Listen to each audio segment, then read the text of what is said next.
Alright guys, Sambonani, Dumelang, Rikai, Rujan, Khuyamora, Mujeba Leko, Murimutia. My name is Absofian Katerega Bogere, your host of the We Talk Podcast 101, Cats as usual.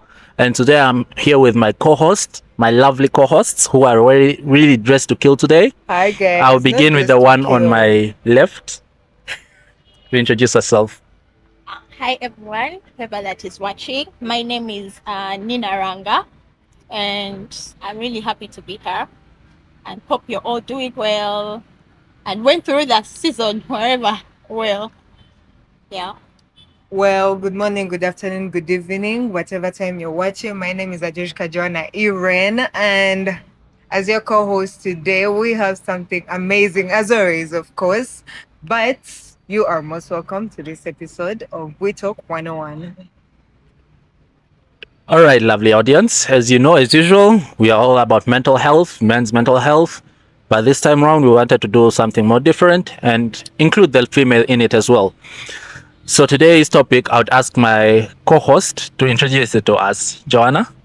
Well, on today's episode, we are going to talk about the impact of grief on men, right? Yeah. Well, when we talk about grief, some people think it's just about tears and breaking down, but maybe grief can be expressed in different ways. Maybe it's not just about the tears. Maybe someone can grieve without actually showing the tears. So today we have a deep dive into grief, on the impact of grief on men. Lovely. So, Nina, Yeah. when you hear the topic when it comes to grief and losses in men, Yeah. what do you think of it? Well, when I hear about that, this is what comes into my mind. It's all about this myth that you have been always hearing when we are growing up, that men are not supposed to cry, men are not supposed to grieve. Yeah, and still in a society, we all know that they say that women are supposed to externalize that pain, but for men, they are supposed to internalize that. They are supposed to take it in wherever that they be going through. They're not supposed to cry, to grieve. They're not supposed to show their weakness. I mean, I believe it's really a myth. It's not right. Men are also, I mean, they're supposed. It's good to be vulnerable sometimes. Yeah. What do you mean sometimes? Not all the time?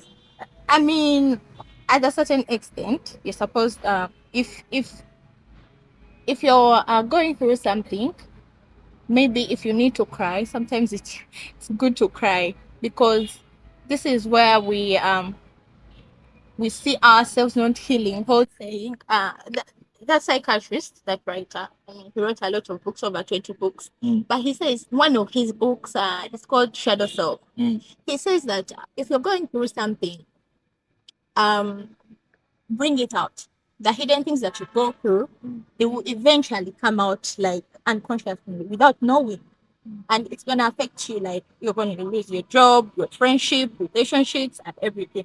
So he argues that if you feel like you're burdened, your heart is burdened, you're going through grief, seek help, talk to someone, because eventually it will come out at a wrong time where you're not like supposed to go, like maybe when you're enjoying your relationship with people that you love at work, your bosses and everything, that habit is going to come out, being toxic, being mean, rude, because actually grief doesn't stop on like being grief. It is really big, it is huge. Yeah. Okay. Wow, those are some very powerful words from our counsel. I didn't know she even does psychological reading, but well, wonderful. Joanna, come on, shed some light on the topic. Well, I've been waiting, I'll see, I think at some point I actually did zone out, but I've come to understand that sometimes, okay, not sometimes, but most men, correct me if I'm wrong, Okay. but it has come to my understanding that most men do what they call functional grief. So what this looks like is this, what you hear people say, I'm a workaholic, or I like to go to work, or sometimes just someone shutting down, like someone who was so outgoing and like talking too much, suddenly it's just so down and silent. So it has come to my understanding that sometimes, or not even sometimes, but I think most men do not really express grief as women do. Of course, we are different, but like you will find most of them um getting more indulged in work. Like they just want to keep busy. They want to keep their mind off what happened. And some of them just shut down, some of them just go into like drinking and stuff like that. That's why you find some people drink themselves like mad, Yeah. like, True. oh, my wife died, let me go drink all my problems away. And then the next day they like feel the pain more. So sometimes grief doesn't really look like what we expect it to be. It's those subtle things that we do not really pay attention to. And for a world that does not really pay attention nowadays, you might not come to understand that someone is going through grief unless you really like talk to them or if they tell you about it. Sometimes it just passes by us. You're like, oh, I think they're very busy. They're always at work. No, not really. Yeah. Not really. Maybe they're just running away from their demons.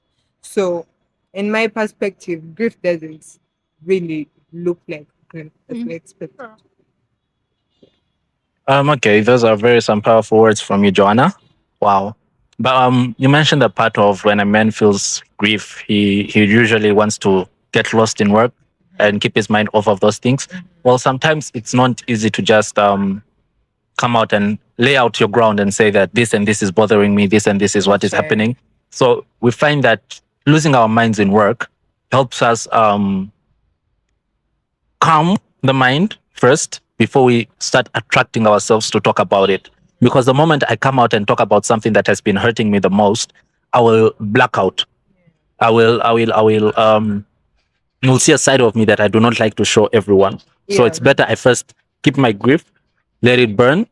I remember when we were in Ginger with Eliakim for our shoot in Ginger, when we spoke to Adi, Adra, she spoke about how for her she had to get used to her grief. She said a very powerful thing that till today still rings in my mind. She says grief is like a baby.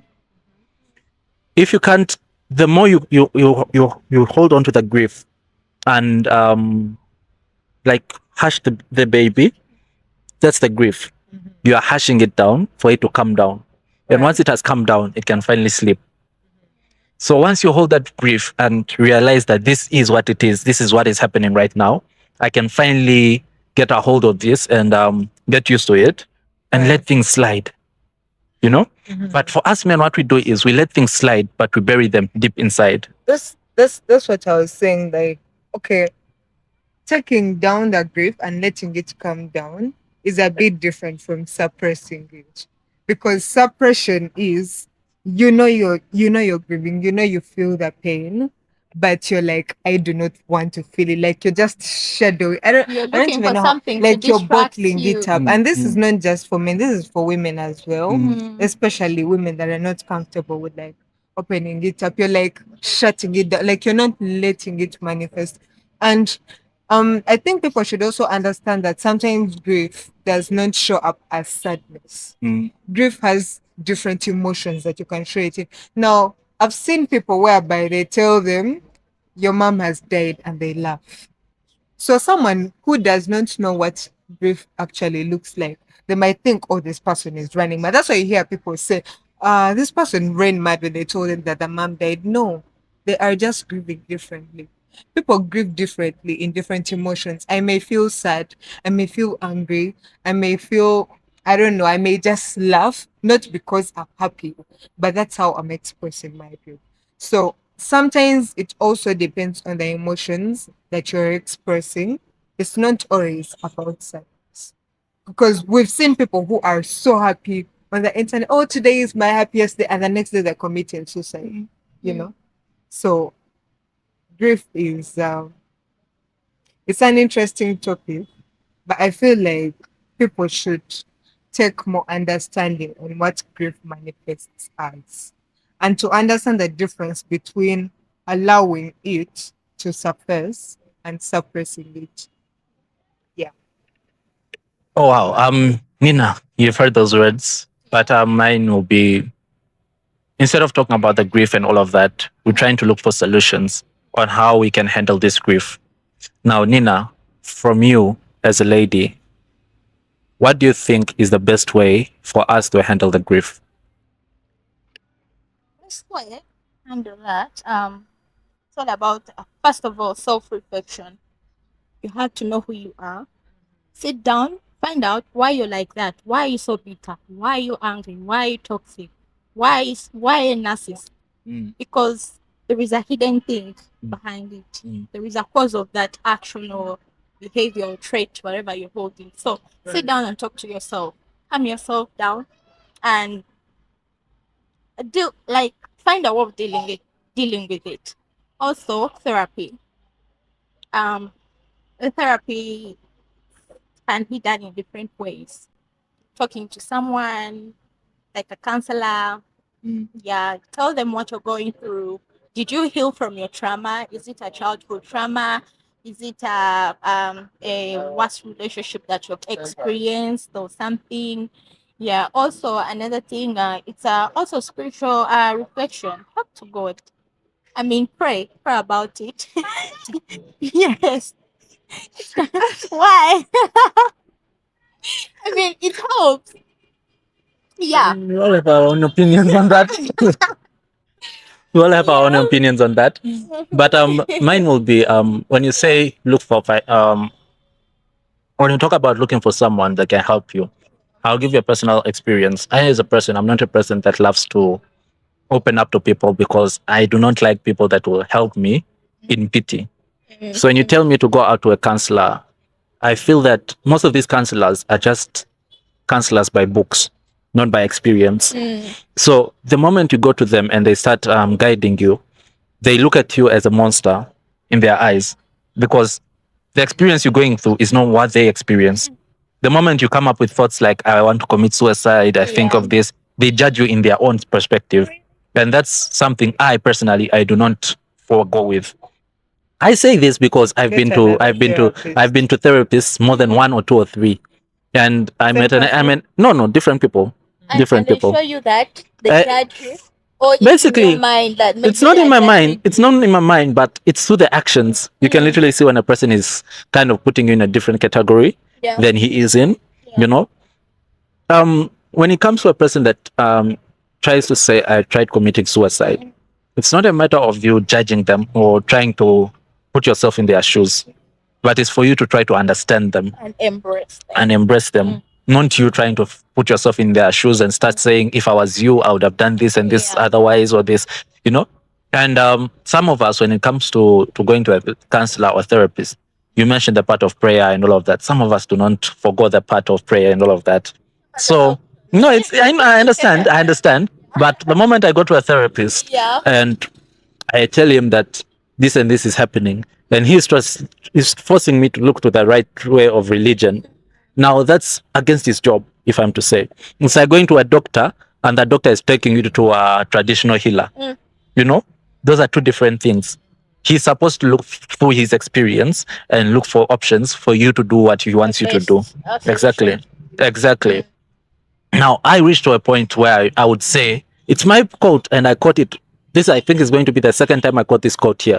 And I say, when you're going to a therapy cannot be therapy if the therapist's IQ is lower than the patient's. True. So at certain points, when we go through our trauma and all of our things, we realize that we have seen life, a lot to life, than the person that is seated there on the chair. I remember I even wrote it down and I said, I kind of open myself up to you, to a person, and I only give them the part that I want them to see. Yeah. And I keep the part that I don't want them to see from For them yourself. because I know there's a part of them inside them that is judging me and I can see it. But I just don't know how to express it and say that I can see this part is judging me. Yeah. So it's not always that easy to go to therapy and all of that and sit down with these people. So the best solution we usually have. So, as I was saying, so I would suggest that for a person, it's better to have a person that you can rely on, someone that you can trust, someone that you know will not judge you, Because I mean, going to a complete stranger and opening up, those are not easy things. So for me, it took me time to open up. By that time, I remember my first session, I had gone and I had someone that I was with. But when I went for the session, I barely left there with saying a word because I felt this is a completely new person in my face. He's a stranger. There's no way I'm going to open up and tell him what's happening with my life, and there's no way he will understand it because we all have different fingers and we all have different thoughts on certain things. For him, he would say that if I'm facing this, I would pray. For me, I say if I'm facing this, I cannot pray, but I look for a certain situation or I look for something else. For me, I write poetry. I'm blank in my head, I write poetry. But there's an extent that you reach and you can no longer think of what to write. Yeah. Wow. So I would suggest that once you're having these things, we look for loved ones, people we could trust to guide us. But the problem is when a man like I, through experience, we open up to these people, they feel that we are just too much to them. And it becomes a problem. That's the myth I was talking about, that people think men are not supposed to be hurting. Like, why are you hurting? So, and also the other thing, people believe in the society, okay, some people prefer to talk to someone they don't know than talking to someone they know. Yeah, because they feel like if I talk to this person, I'm not going to Like find you're going him anywhere. to judge me, you'll never see me the same way. Yes. Well, that will depend on how much do I know you. Yeah. It's, for example, if I'm facing some things, I can't just run up to Eliakim and be like, Eliakim, ABCD. Yeah. Okay, right now we can, since the bond has grown, but before I wouldn't run to Eliakim and be like, Eliakim, this and this, this and this and this and this. You get? But as time grows, I feel much more relatable to Eliakim. I can tell him my story without him judging me. And that's not the same thing I can say with Say it. Say it. that's not the same thing I could say with Joanna. Yeah. I feel that once I go to Joanna and I tell her that ABCD is happening, she will see me for a different self than she had before. I know Joanna is a person that sees me as a Superman for some reason. She sees me as a Superman. I do not know why. She thinks that Superman kept on. she sees me as a Superman and thinks that I'm a person that Broken. yeah, that's what she thinks. I think that's what she thinks. Says every time. That's not true. I think that's what she says, but what she thinks, But because what I think is, like, I've come to understand that sometimes the people we confide in, it depends on what version of you they have. Because I have friends whereby this specific friend, I can share this kind of issue, but I can't share this issue. And I know this other friend will handle it better. So sometimes I feel like people want a friend that will be an old timer, like you think they'll handle you in all seasons. But we should understand that some of our friends have a version of us. For example, if I'm having like academic stress at campus, I cannot tell my working class friends about it because they wouldn't understand, or they'll be like, oh, it will be over soon, But if I share it with someone I'm with on campus, probably they'll give me some ideas, some solutions to solve the issue. So I think it depends on what friends you have. That's one. And then two, a lot of people say this, but I think it actually does work. Go back to nature. Take a walk, touch grass. Yeah. People say, touch grass. Relax. Like people underestimate those things. It's not that they really do much, but they help calm down your nervous system. Like just walk on foot or take a walk somewhere around.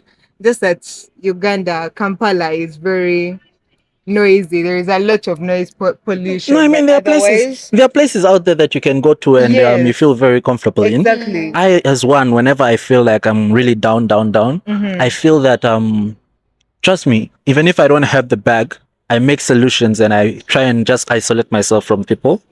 I have a place up down that side. I won't mention that place. You'll look for me there. Down where? And I don't want people to know that place. So it's my hideout, yeah. I have a place down there. It's a very wonderful place. You chill, you see the nature, you see monkeys jumping around, you see there's also water, by the way. It's like Tell me. Yeah. I think I know And you that see, place. nah, you What's don't. the place? No, you I don't. think it's There's Malachi. water. I want to go. No, Is that the no, place? it's not. No, it's not. If there's water, There's Shreya, water. come You on see now. water, like literally listen to the sound of water. We're The here trees to are all help each shaking in the other. night. I want And in the to night, hear the in the sound. night, it really has She a wants beautiful to view, I help eh? want to you. hear the sound of water. Oh, We're here to no, help you can each go on the other. phone. You Help can go on your me. phone and ask for the water sound. It will come through. I want the natural one. I want it to touch my feet. Now, by the way, with time we shall go there. When with time, trust me, with time we shall go there. Hmm? We should shoot on it there. Trust me, it's The forest. it's a beautiful place, Ellie, though. what do you think? It's a beautiful We shoot place. an episode in the forest next to that stream. We can go there. It's a beautiful space, by the way, Stay tuned. and it's very lovely. So whenever I go there, that's where most of my poems I write my poems from. Usually, it's quite energizing, you know. And by the time I come back from there and come back, and I feel that I've lost so much. I've lost so much. That has been my therapy for the time being. But it still doesn't take away the fact that I still lack that communication with that physical or that communication with a person. I still lack that. And at certain points, I do feel that even if I'm there on my own, I feel that it would have been better if I had someone by my side, if I had someone that will be there. So that brings us to the closure of our episode, where we shall now come up with resolutions from what we've heard. I'll begin with, I think I began so much with Nina. Joanna, tell us, give us a run through of what you might have learned from today's episode Well, and what you would advise our viewers out there from today's episode. from today's episode, the impact of loss and grief on men. I think what I've learned is, or basically what we've all learned, is grief will show up in different ways. It might show up as emotional numbness, it might show up as isolation, it might show up as functional grief, like someone that wants to work too much, or emotional shutdown. So we don't really have to wait for someone to break down and cry. We don't have to wait to see tears to know that someone is really going through it. We need to pay more attention to the body language, the cues that are not really as obvious. And of course, yeah, we shouldn't suppress grief. As Nina has told us, suppression reaches a point and it has a limit. So allow yourself to grieve. Right. It's okay not to be okay. No. And it's not okay to show everyone you're not okay at the same time. Nina? Well, from today's episode, please, dear society, rebrand. I mean, that means that men are not supposed to cry. Men are not supposed to, I mean, to be down. Rebrand that. It's not about softness, but it's about, as I was telling our dear viewers, they should rebrand that means that men are not supposed to cry, are not supposed to be hurting. That's not right. And women,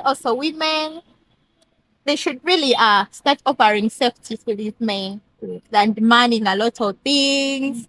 Yeah, that can also that can also make them feel stressed out.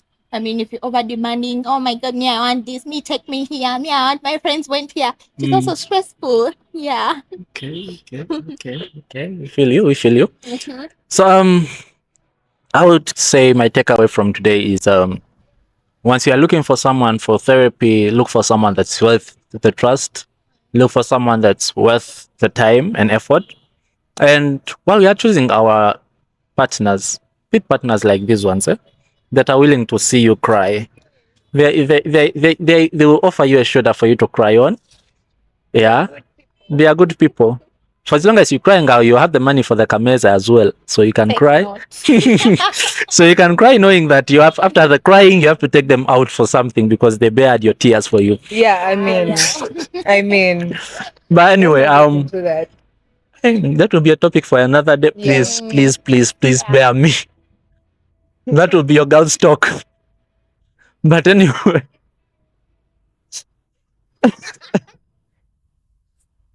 Anyway, we proceed, and I say So I think we go to the Q&A session. Yeah.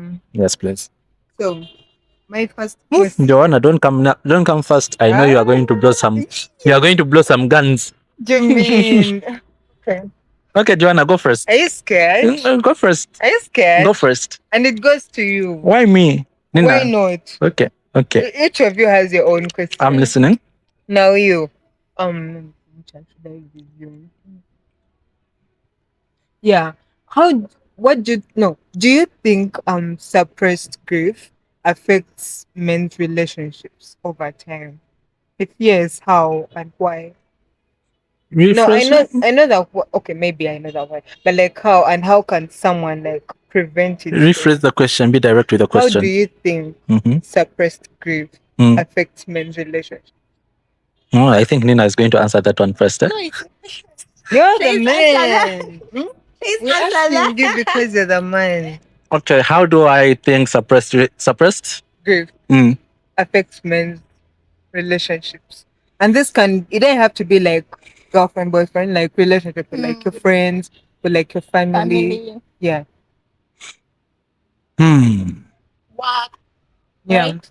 Well, as I said before, whenever we suppress our grief, we kind of from my personal point of view is whenever you suppress your grief, there's that thing in you that tells you this one is judging you. You feel that judgment is following you everywhere you go. Because believe me, the moment I, for example, cry in front of Nina, yeah, let me use Nina for example. The moment I cry in front of Nina, it will be an awkward feeling when we meet again the following time. Yeah. It's either Nina will look at me in with different eyes than she looked at me before, and that's where I tell you that it's kind of okay. I for one, I'm not a person that likes people to take pity of the situation I'm in. So I think that's one of the things that I would say will affect it with the people I'm around with, and I'm not a person that easily trusts. So I know myself. Um, I'm a person that once I get frustrated, once I'm grieving, I laugh a lot, I talk too much, and I know that irritates a lot of people. And I love it because I think when I'm angry, I just love irritating people.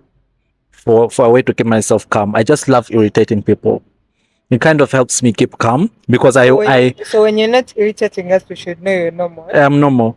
Trust me, the moment I start irritating you, you know that I am. I just want to. I just want us to be to both of us not to be okay. You're passing it on. Exactly, I'm passing it on. I'm not dying alone in my own movie. We have to die together. So that's who I am. So yeah. So I think those are one of the things I would say that would affect when it comes to work relatives. And when I'm stressed and when I overtake myself a lot into work. That's when you will see me moving with my PC everywhere. Become alcohol. I become a workaholic. I'm moving with my PC everywhere. Even if I'm going to the toilet, I'll sit and my Even when PC you're will doing be like, I'll be nothing. like, even if I'm doing You're nothing, nothing. even if I'm doing Just nothing, want to I'm looking for pretend. something to do Oh. to distract me. It keeps me away from overthinking of the situation I'm in. And I think that's something that helps me. I hope I answered your question. Yeah, you did. Okay. Yeah, do I you ask her the other question or would you like interchange? You can do it interchange. Yeah, so Joanna, what would you tell a man who is watching or listening to us, whoever that is going through some kind of loss or grief and they are going through this alone? What would you tell them? One, it depends on if you choose to be alone, but one thing I know is you are really never alone. It may not be someone you know, it may not be someone you've met, probably you haven't even met them. But one thing I've come to understand is that you are never alone. That's one. And two, suppression builds up. Do not suppress. Touch some grass, go out, breathe. Yeah. Smile. Smile. No, don't force your smile, but smile. Yeah. Try. Okay, thank Okay. you. The question? Yeah. Now, Nina, Yeah. do you think how should I phrase this? Why do you think society is so comfortable with men expressing their grief as anger rather than sadness? Well, why do I think Yeah. it is okay for the society to? No, why do you think, like, if you look at how society treats grief around men, they are okay with a man acting angry, but they're not okay with a man acting sad. Oh yeah. So why do you think society is okay with it that way? Well, I think it has a start. It has not started now. Like yeah, it has been like that way back even in the tradition society, where men were like everything.